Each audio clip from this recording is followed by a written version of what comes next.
So I'm going to be filming this iHerb unboxing video.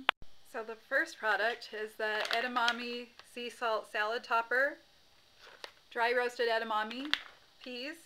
If you don't know, edamame is just a fancy name for peas, and it contains 130 calories and only 140 milligrams of sodium, and also has a bit of protein, so it's a heart healthy snack.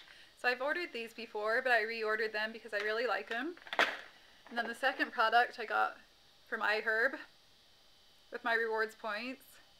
So how rewards work on iHerb is that you get $1 for every review that you write of a product that you've ordered.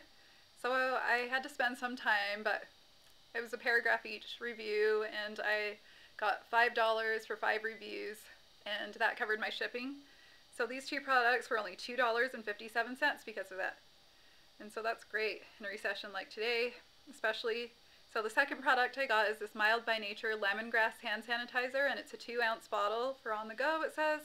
And it's alcohol, paraben, and phthalate free, so it doesn't contain a lot of chemicals. Instead contains thymol and aloe, which is moisturizing to the hands.